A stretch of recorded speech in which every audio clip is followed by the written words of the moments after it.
Hello. Welcome back to the Bee Raft Podcast. I'm your host, Stephen Aceto, and thank you for joining us today. We're diving deep into the connections between the spring season, the messages of Easter, and the absolutely essential work of the pollinators, the bees. Yeah, that's what she said. So when you think of spring, it's a word that evokes so much, doesn't it? Longer days, we get more sunshine, at least here in Southern California. The air is feeling warmer, the ground is softening. No, I'm not talking about because of the earthquakes. But everywhere you look, signs of life are emerging. Dormant plants are sending out green shoots, trees are bursting blossoms, and there's this incredible sense of renewal in the air. This feeling ties in so beautifully with the Easter season. It's a time centered around themes of resurrection. It's centered around hope, like new life, rebirth, victory over darkness. Think about the symbols we associate with this time. The egg, it represents fertility and the sealed tomb. The lily, symbolizing purity and rebirth. Lighting of candles as the light of the world dispels darkness. It's fundamentally a celebration of life returning and overcoming adversity.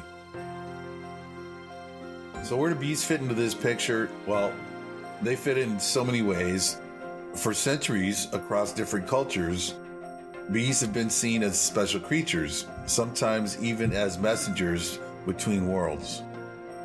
There's a beautiful old European tradition called telling the bees. Beekeepers would gently approach their hives to share important family news, births, marriages, and especially deaths.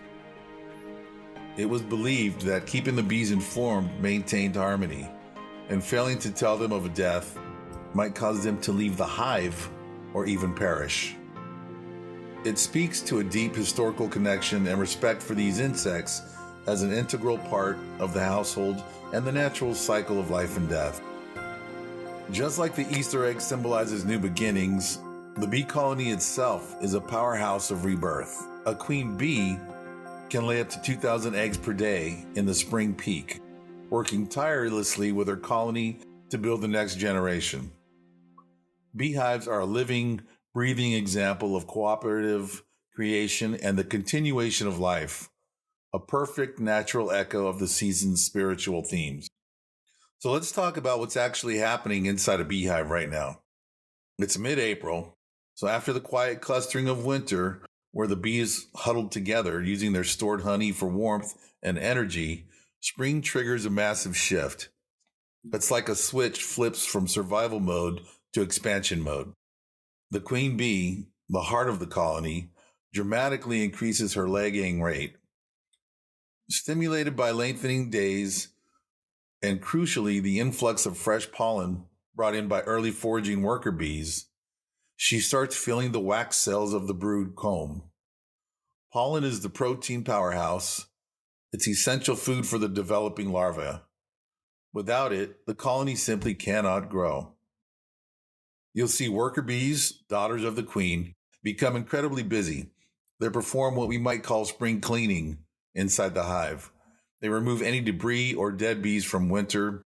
They prepare cells for new eggs or nectar storage. And of course, the foragers kick into high gear. These experienced workers venture out, sometimes traveling miles, in search of their first available sources of nectar for energy and pollen for protein. You might see them returning to the hive entrance, their back legs packed with colorful pollen baskets, bright yellows and oranges, even blues, depending on the flowers they visited. This incoming pollen is a vital sign of a healthy growing colony. They also collect water. Water is essential not just for drinking, but also for cooling the hive as the population grows and temperatures rise. It's also good for diluting stored honey to feed the larvae. As the colony population explodes through March and April, potentially reaching 50,000 or 60,000 bees in a strong hive, the bees might start feeling crowded. This crowding, combined with abundant resources, can trigger the colony's natural way of reproducing, swarming. the bees will begin raising new queen bees in specially built large peach-shaped cells, often found hanging from the bottom of the comb. Just before a new virgin queen emerges, the old queen will leave the hive with roughly half the worker bees in a large buzzing cloud.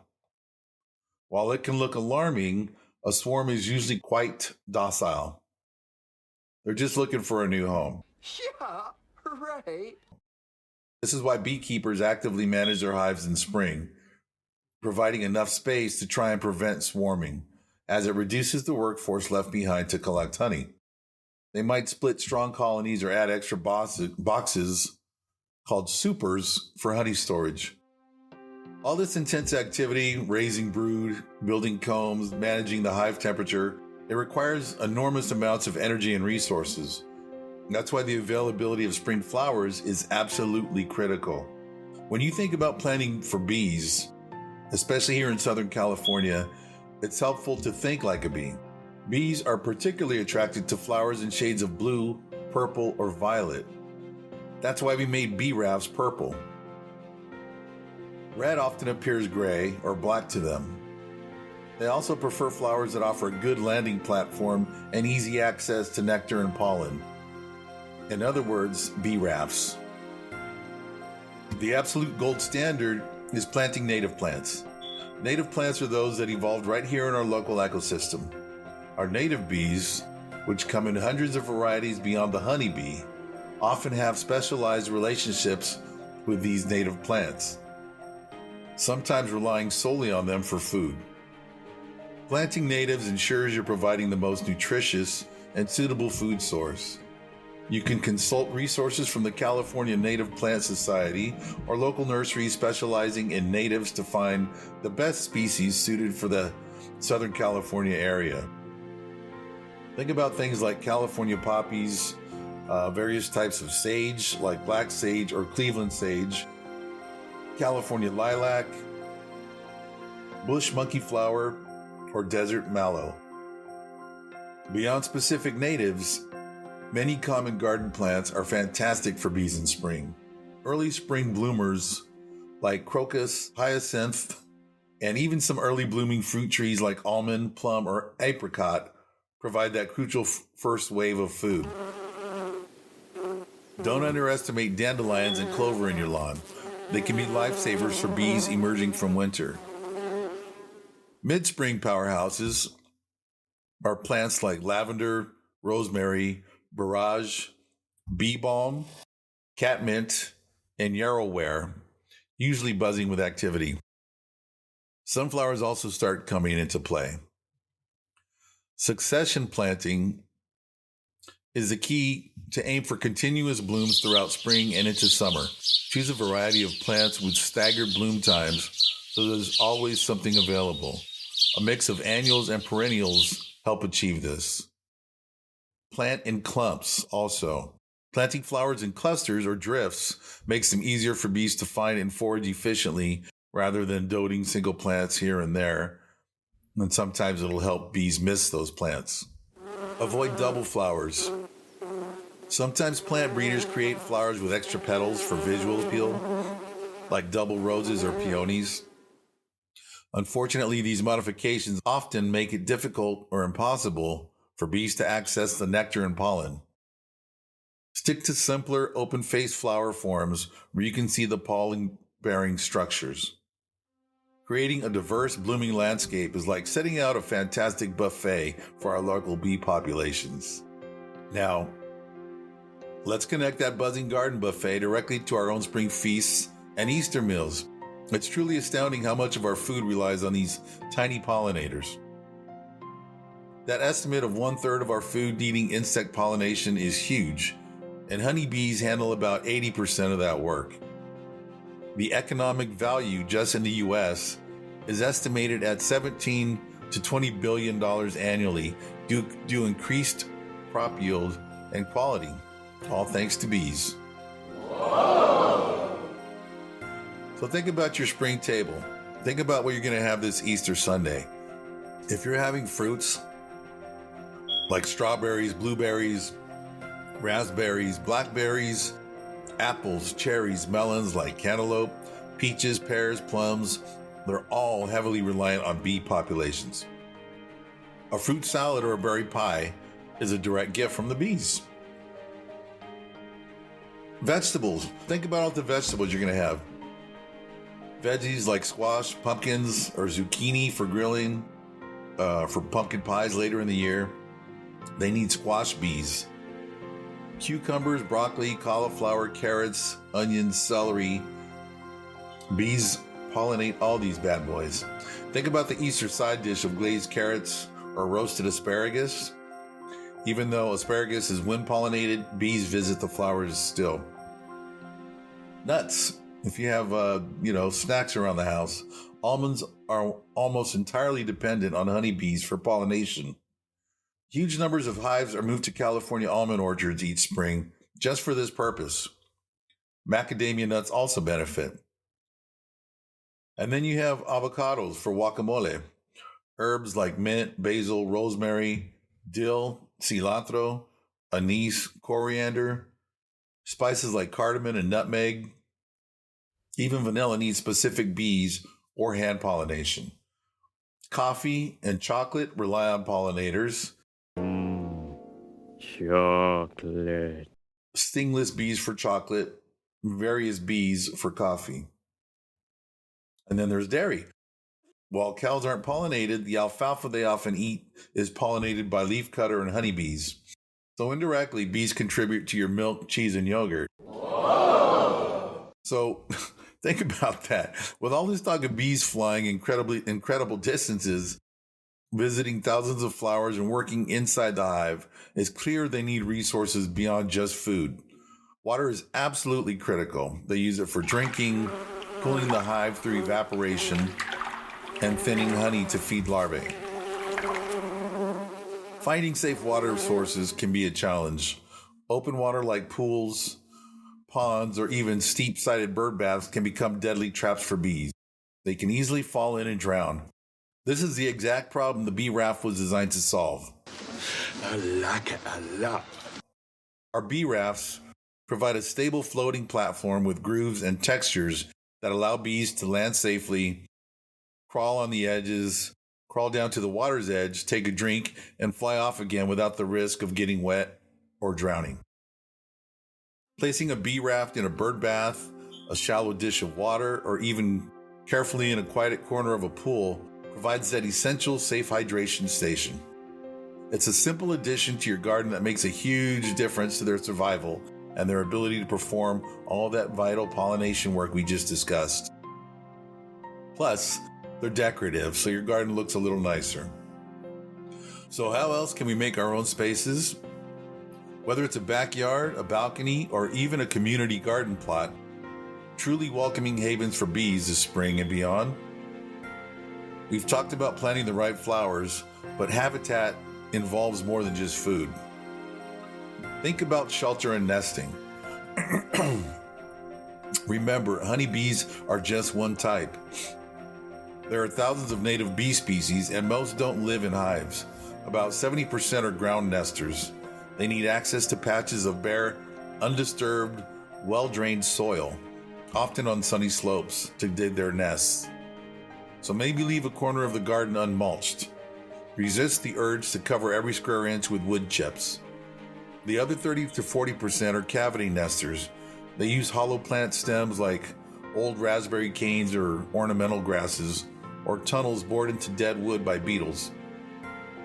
You can help them by leaving dead flower stalks standing through the winter and into the next summer. Trim them in spring, but leave varying heights, maybe 8 to 24 inches, providing ready-made tunnels. Leaving a dead tree limb or a small log pile also creates valuable nesting real estate. While bee hotels or bee condos are popular, they require regular maintenance, like cleaning the tubes, replacing blocks to prevent disease and parasite buildup, so simply providing natural materials is often easier and better. Reduce or eliminate pesticides. This is huge. Many common garden pesticides, especially insecticides, and particularly neonicotinoids, often called neonics, are highly toxic to bees and other beneficial insects. Herbicides kill the weeds that might be important food sources. Fungicides can also harm bee health.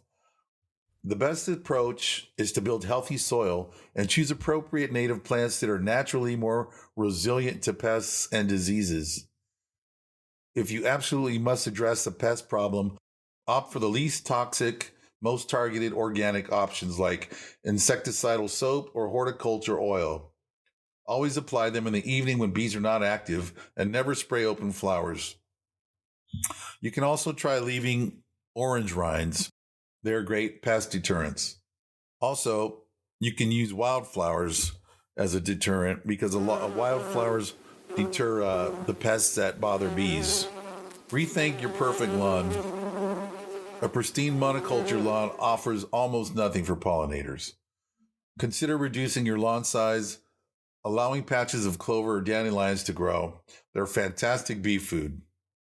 Converting parts of it to wildflower meadows or garden beds is a great idea as well.